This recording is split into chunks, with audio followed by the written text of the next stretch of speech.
Coming up, the Nets blow out the Knicks and the Bucks win in double overtime. This is Locked On Game to Game NBA. Every game, every team, every angle. Locked On Game to Game, your team every day. Welcome in. You're listening to Locked On Game to Game NBA. I'm your host, Kainani Stevens. Thank you for making Locked On your first listen every weekday. Make sure that you subscribe to Locked On NBA on YouTube and wherever else to get your podcasts from. We have our Locked On NBA hosts here. They are ready to recap all of the action for you from yesterday. We're going to start out with the Pacers and Nuggets, who went down to the wire on Wednesday night, with Indiana falling just short at home. Locked On Pacers tells us what went wrong in Indy down the stretch.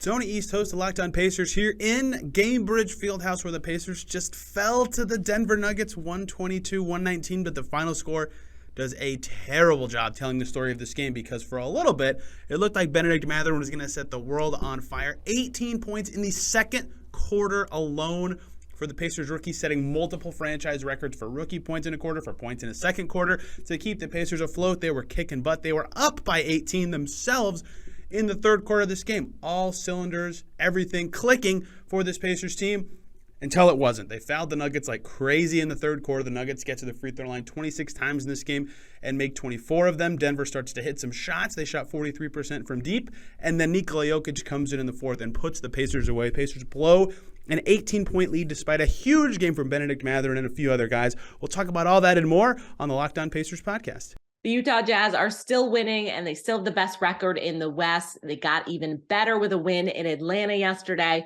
Our Locked On Jazz host goes over another impressive performance from Utah. The Utah Jazz notched another impressive win, this time over the Atlanta Hawks, 125-119. After a brilliant first half by the Jazz, where they led by 9 at the half, the Hawks hit the Jazz like no team has this year. They outscored the Jazz 32-13. The Jazz did not have a defensive rebound for the first 9 minutes of the third quarter.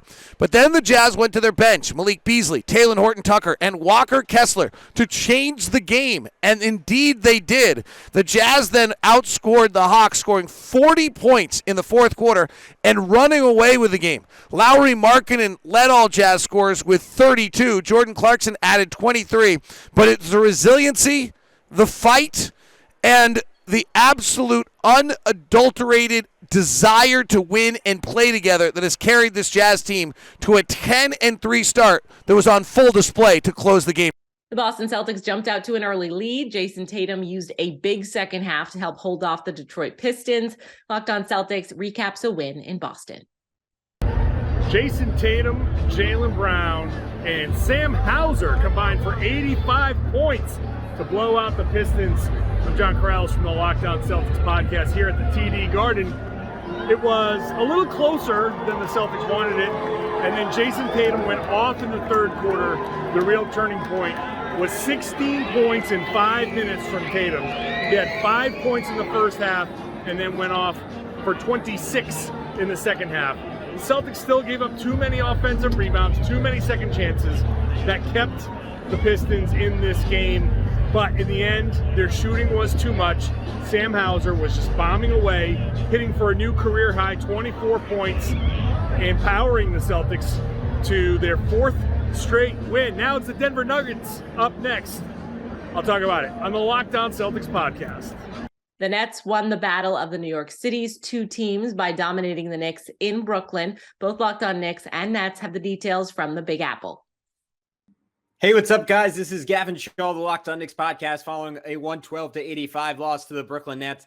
There are a number of different directions I could direct my ire after this one. It could be Julius Randle's continued lackluster effort, his disinterest in closeouts, his inability to generate offense in a way that is beneficial to the whole team. Could be Emmanuel Quickley's continued poor shooting. Could be an entire team that didn't look ready to play. But I am choosing Evan Fournier, who had another really poor game for the New York Knicks. And look, I feel for the guy. He's being asked to play a role that he hasn't his whole career, but he just looks all out of sorts, has absolutely no chance right now defensively, either fouling or allowing a blow by every single time, and is just getting picked on.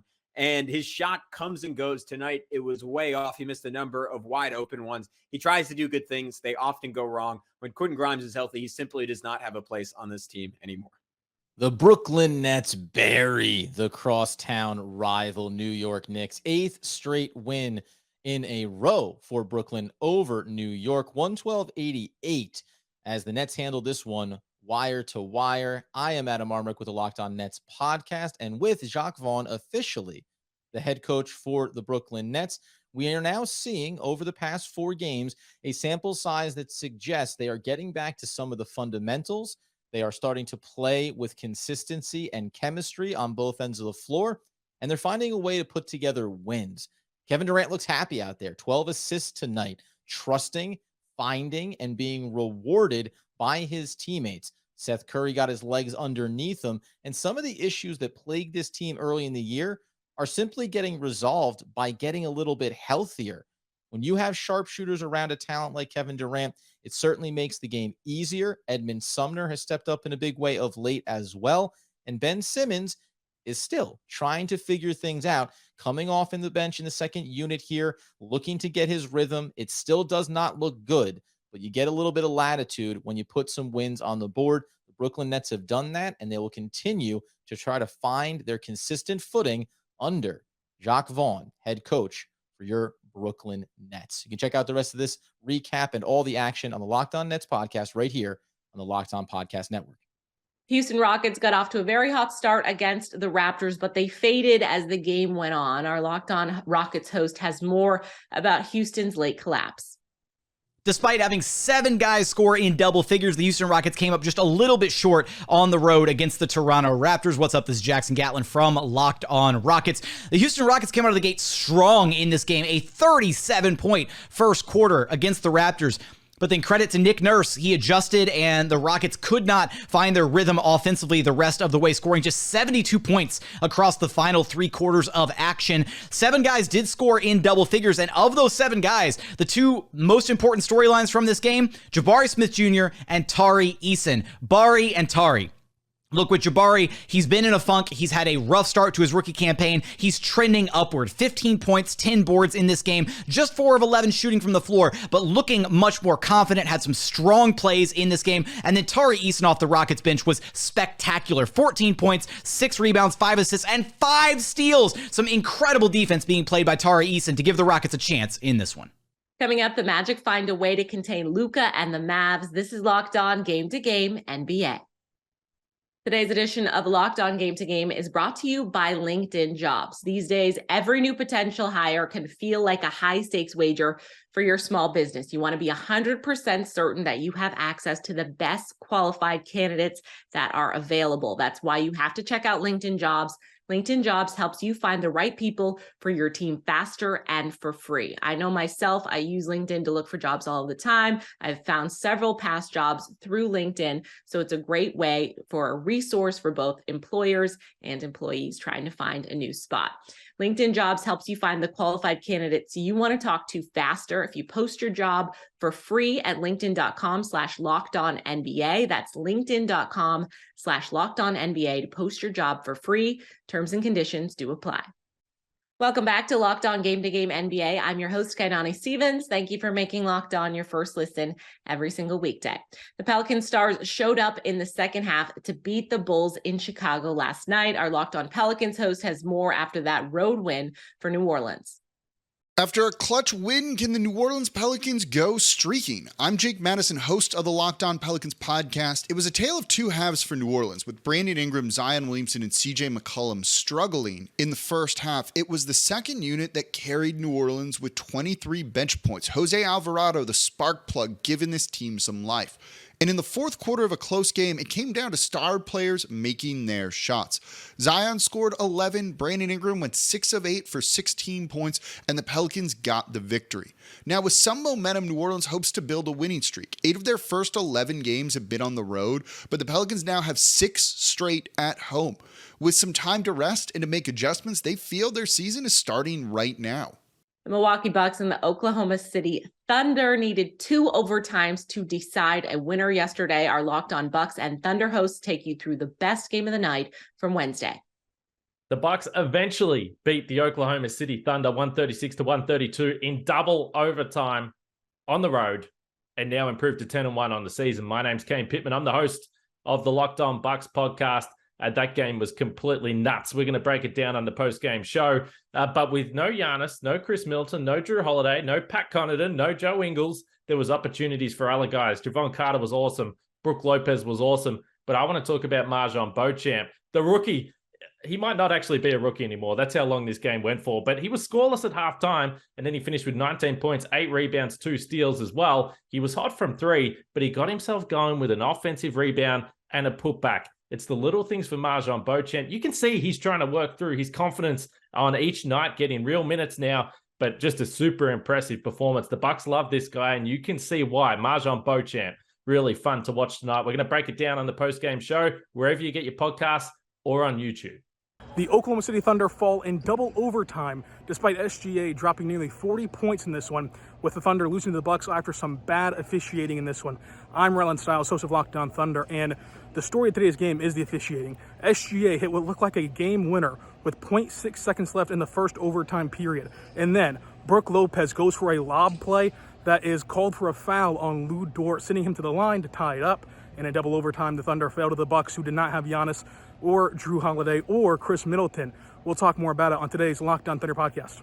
Both Ja Morant and Desmond Bane went off for Memphis, putting up 30-point nights, but they still didn't put the Spurs away until overtime. Locked On Grizzlies has more after a big win for Memphis.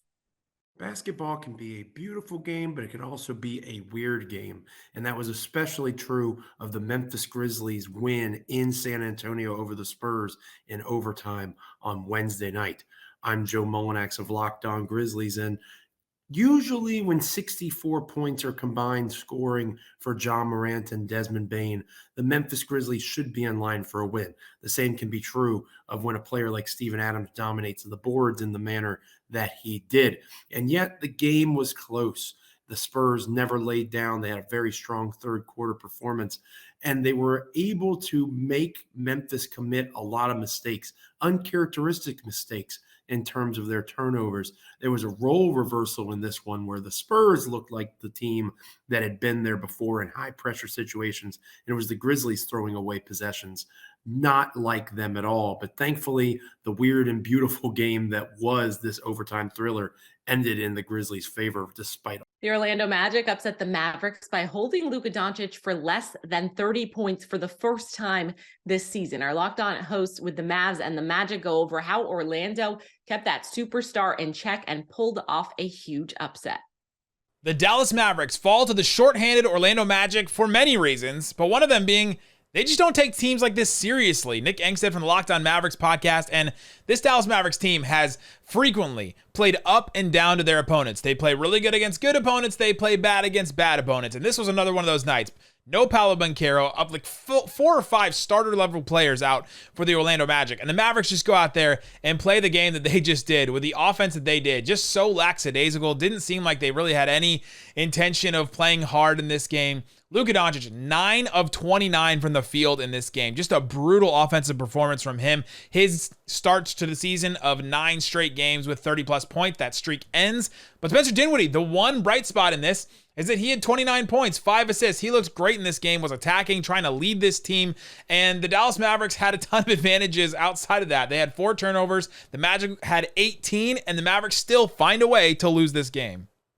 The Orlando Magic beat the Storm and beat the Dallas Mavericks 134-127 in a game that really showed this team's resilience. My name is Philip Rossman-Reich. I'm the host of Locked On Magic, and this was about as good as you could expect from the Orlando Magic, playing a slow-paced team, playing a superstar, and a slow-paced team in the Dallas Mavericks, a superstar like Luka Doncic. The Magic met the challenge in every way, especially coming off that disappointing performance on Monday against the Houston Rockets.